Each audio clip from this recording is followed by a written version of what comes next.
Bentang savana di ujung batas Indonesia. Selamat datang di Belu.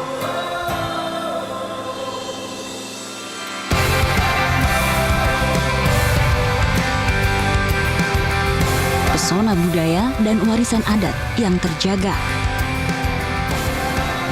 Keramahan yang hangat menyapa di setiap sudutnya.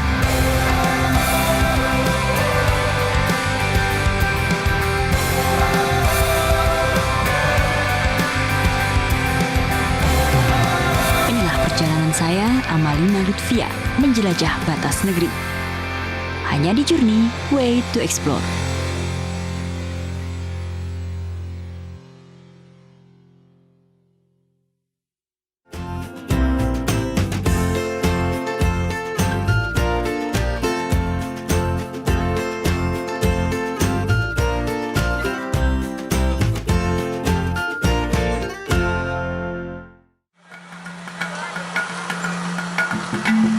Kali ini saya akan menjelajah Pulau Timor, Nusa Tenggara Timur. Diawali dari ibu kota provinsi Kupang.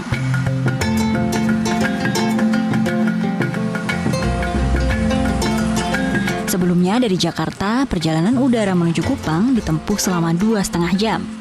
Dan dari Kupang, saya akan menuju ke daerah perbatasan negeri yang bersisian dengan Timor Leste, Kabupaten Belu. Ada dua pilihan perjalanan menuju Belu, melalui jalur udara atau melalui jalan darat. Nah, untuk lebih mengenal Pulau Timor, saya pun menempuh jalur darat yang memakan waktu kurang lebih 6 jam. Sepanjang jalan, warna kecoklatan dari pohon, rumput dan tanah yang kering mengiringi perjalanan saya. Rata-rata hujan di Nusa Tenggara Timur memang hanya berlangsung selama 2 bulan setiap tahun. Dan tahun ini, 11 kabupaten dan 1 kota di NTT terkena dampak kekeringan ekstrim. Kabupaten Belu salah satunya. Di musim kering, Kabupaten Belu mengalami kekeringan ekstrim. Namun, saat hujan tiba, banjir melanda dan mengakibatkan beberapa desa gagal panen. Disinilah saya menemui sebuah bendungan besar, Bendungan Rotiklot. Dibangun di tahun 2015 oleh Kementerian Pekerjaan Umum dan Perumahan Rakyat, bendungan ini rampung di tahun 2018. Bendungan Rotiklot dapat menampung hingga 3,3 juta meter kubik air selama musim hujan untuk mencegah banjir bandang. Dan nantinya, air tampungan dengan luas genangan 24,91 hektar ini akan berfungsi untuk irigasi 139 hektar lahan dan air baku dengan debit 40 liter per detik. Juga pembangkit listrik dengan daya 0,15 MW. Selain fungsi teknis, Bendungan Rotiklot juga telah ditaburi lebih dari 100.000 benih ikan.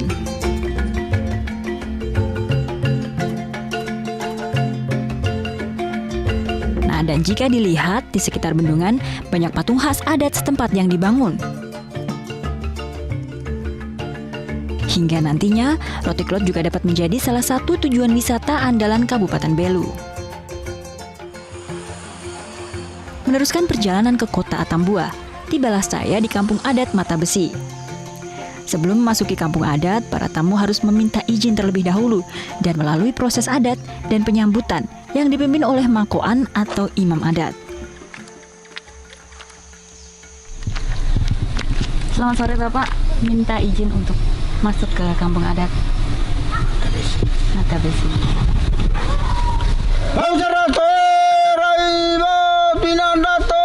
Raibot, metindato raibot, totato raibot.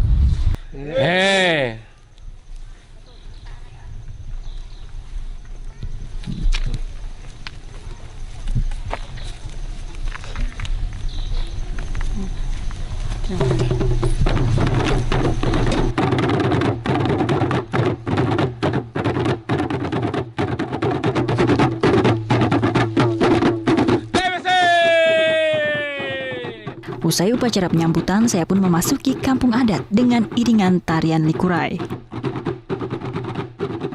Likurai adalah tarian tradisional Belu. Pada awalnya, tarian ini ditampilkan untuk menyambut para prajurit yang pulang dari peperangan. Tarian ini menjadi ungkapan rasa syukur dan kegembiraan masyarakat atas kemenangan para prajuritnya. Namun di kemudian hari, tari Lukurai banyak ditampilkan untuk menyambut tamu, upacara adat, dan juga festival budaya.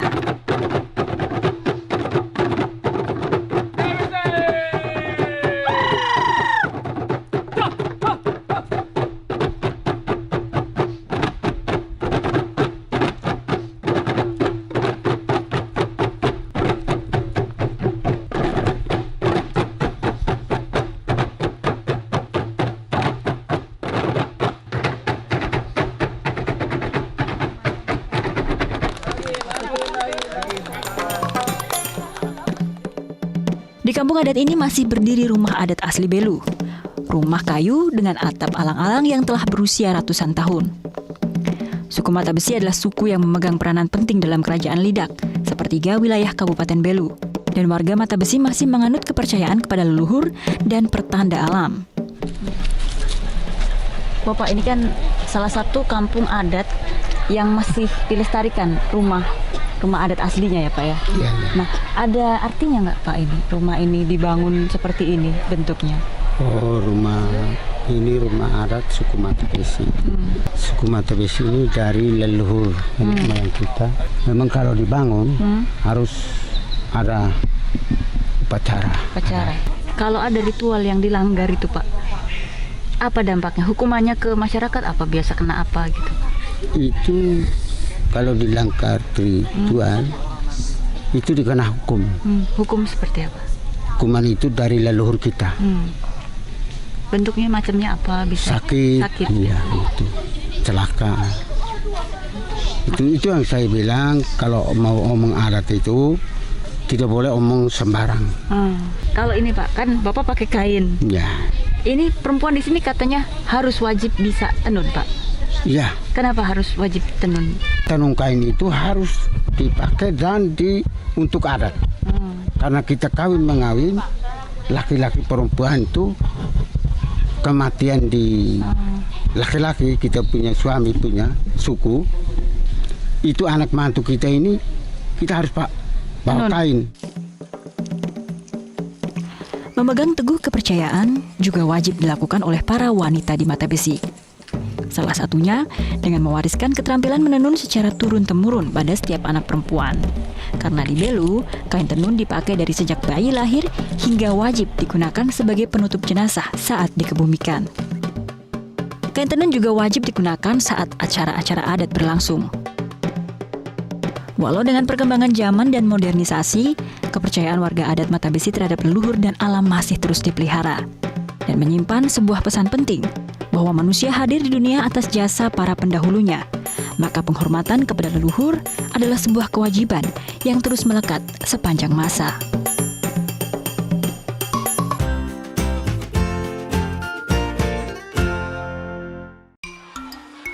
Kota Atambua menjadi pusat keramaian dan perekonomian Kabupaten Belu.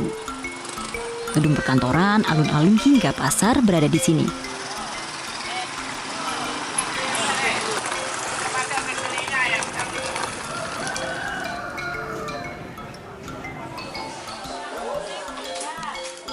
Sebagian besar pedagang di pasar adalah ibu-ibu yang membantu penghasilan keluarga, selain dari suami yang sebagian besar berprofesi sebagai petani. Mayoritas mama-mama di Belu mencari nafkah dengan membuat dan menjual kain tradisional, tenun Belu. Nah, pembuatan kain tenun Belu berpusat di kelompok-kelompok desa. Desa Sadi contohnya, yang berjarak sekitar 20 menit perjalanan dari kota. Halo Bapak. Halo, selamat. Mohon izin untuk berkunjung ya. Bisa. Ini di desa kita, Desa Sadi, ada kelompok pengrajin tenun ikat. Oke, saya boleh sini. lihat? Ya. Mari.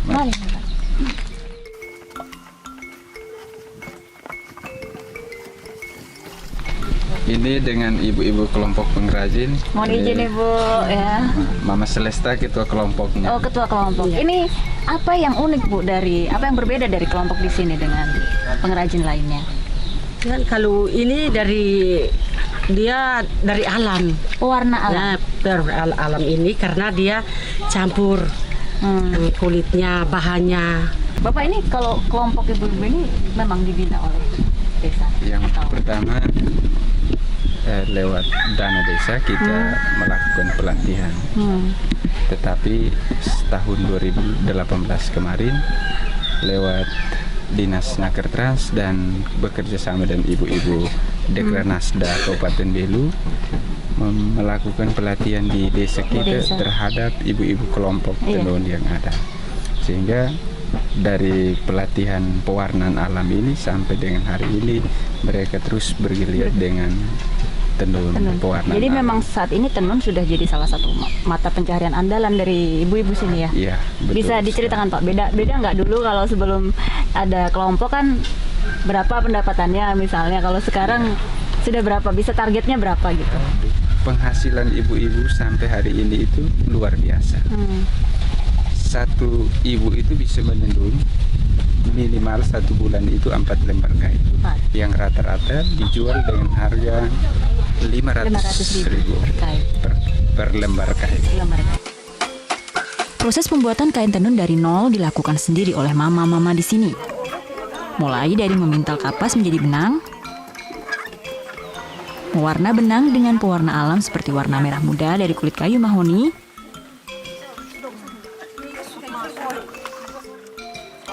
biru dari daun yang dilakukan dengan teknik fermentasi, juga proses tenun yang memakan waktu hingga 1 minggu untuk ukuran kain dengan panjang 2 meter ini. Salah satu warna yang sering kali dibutuhkan adalah warna benang gelap atau hitam. Saya pun belajar bagaimana warna hitam alami dibuat oleh para mama, yaitu dengan mencampur lumpur dengan air panas dan mencelup benang sebanyak 4 kali. Wah, saya pun baru tahu kalau lumpur bisa memberi warna gelap alami pada kain. Kain tenun tradisional yang dipintal dari benang kapas dan dicelup dengan warna alami ini memiliki perbedaan dari kain tenun dengan benang pabrik dan warna kimia. Tekstur benang lebih lembut, namun sifatnya lebih kuat dan juga tentunya lebih awet. Warna alami memberi kesan pucat karena sifat warna dari bahan alami yang lebih lembut dengan warna pastel dan tidak ada warna yang mencolok. Dan tentunya teknik tradisional ini dapat menjadi panduan untuk mengurangi limbah, baik limbah benang plastik maupun pewarna kimia.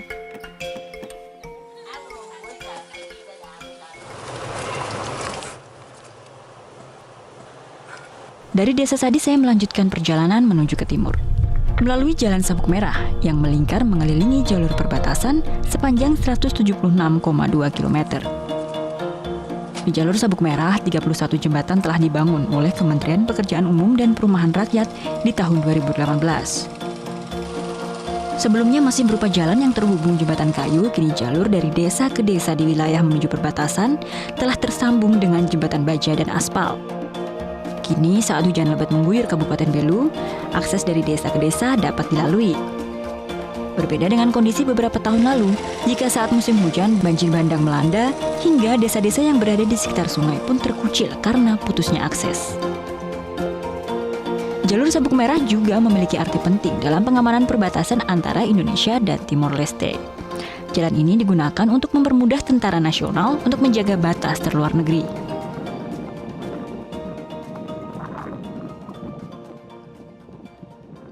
1 jam perjalanan menempuh jalur Sabuk Merah, sampailah saya di Fulan Fehan, sebuah lembah luas di kaki Gunung Lakaan.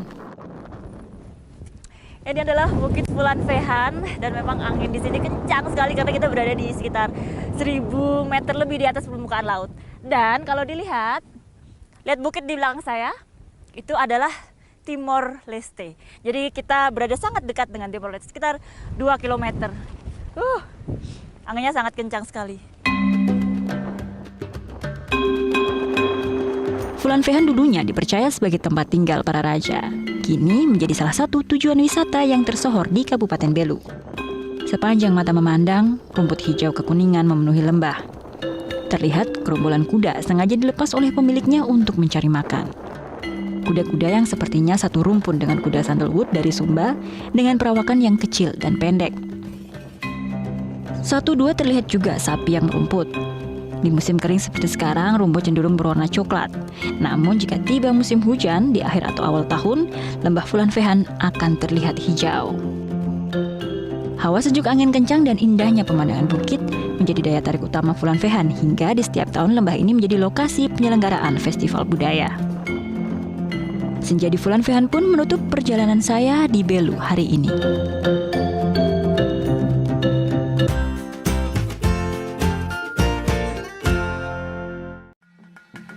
Nusa Tenggara Timur memiliki ciri khas yang tidak ditemui di sisi lain Indonesia. Hamparan savana, bukit, dan lembah yang indah menghiasi hampir setiap wilayah. Dan di sini, bukit, lembah, dan pantai bersisian menciptakan perpaduan cantiknya lukisan alam. Inilah Teluk Gurita.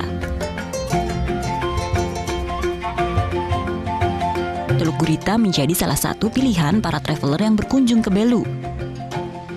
Jaraknya 26 km dari kota dan bisa ditempuh selama 40 menit.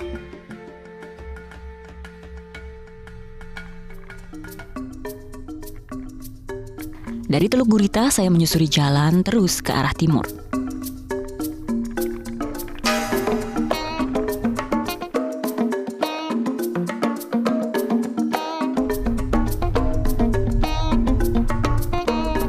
Dan sampailah saya di pos lintas batas negara perbatasan Republik Indonesia dengan Timor Leste.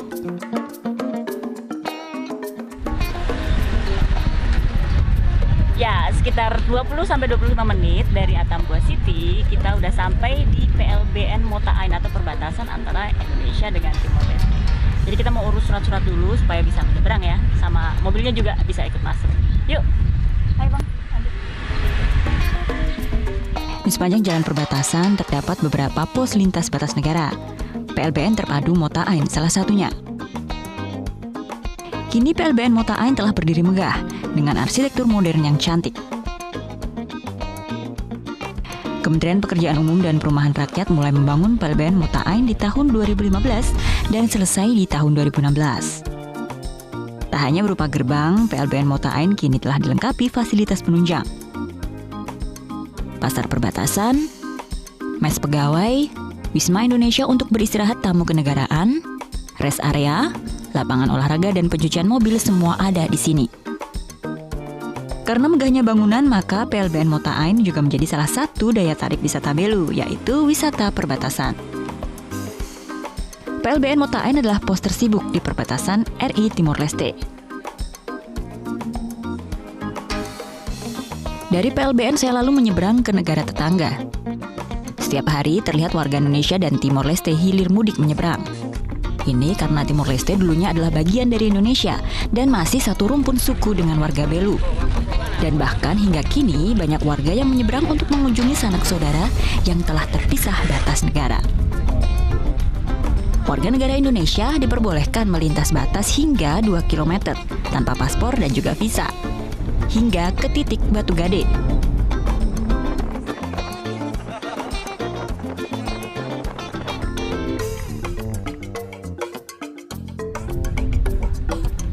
Nah, Batu Gade ini adalah sebuah benteng yang dulunya digunakan sebagai pertahanan tentara Portugis. Kini Batu Gade digunakan untuk kantor petugas imigrasi dan tentara perbatasan Timor Leste. Saya ada di Timor Leste dan ini adalah titik terjauh kami bisa menyeberang di Timor Leste ini, yaitu lokasinya di Desa Batu Gede. Nah, di belakang saya ini ada benteng yang dulunya jadi benteng pertahanan, sekarang mungkin jadi markas imigrasi. Dan sebenarnya kalau dilihat memang tidak terlalu beda dengan NTT karena ini sebelumnya adalah satu negara, tapi unik karena anak-anaknya tuh sebenarnya banyak yang udah nggak bisa bahasa Indonesia. 20 tahun Timor Leste terpisah dari Indonesia. Bahasa Indonesia tak lagi dipakai di sini. Dan kebanyakan warga menggunakan bahasa lokal Tetun atau bahasa suku Tetun yang juga banyak digunakan di Atambua dan Kabupaten Belu umumnya. Sedangkan bahasa nasional di sini adalah bahasa Portugis. Bisa bahasa Indonesia? Bisa ya. Kelas berapa? Kelas berapa? 4. Kelas 4? Kelas 4 juga? 5. Sekolah di mana? Sekolah di mana? Di situ? Di sana? Masuk jam berapa? Jam 8. Jam 8. Pulang jam? 12. Jam 12. Rumah di mana rumah? Rumah di sana. Ayah. Kampungnya namanya desa apa? Tahu? Batu Gede. Batu Gede. Oke, terus. Terima kasih, obrigada. Obrigada. Makasih ya. Di sekitar Batu Gade banyak warung yang ditemui. Para wisatawan Indonesia yang menyeberang biasanya mengunjungi warung untuk membeli minuman atau produk-produk yang tak ada di Indonesia. Selamat siang. Iya, siang. Ini berapa? 7,5. $7,5 ya? Iya, Bisa rupiah. Atau $7,5 saya nggak tahu. Ada kembali ya? Ada ya. Batu Gade, Timor Leste menjadi titik akhir perjalanan saya menjelajah Pulau Timur. Menembus batas di selatan Indonesia. Belu, sebuah kabupaten penjaga batas negeri yang dihiasi kecantikan alam, keramahan dan kearifan tradisi untuk diteladani dan dikagumi. Metro TV, knowledge to elevate.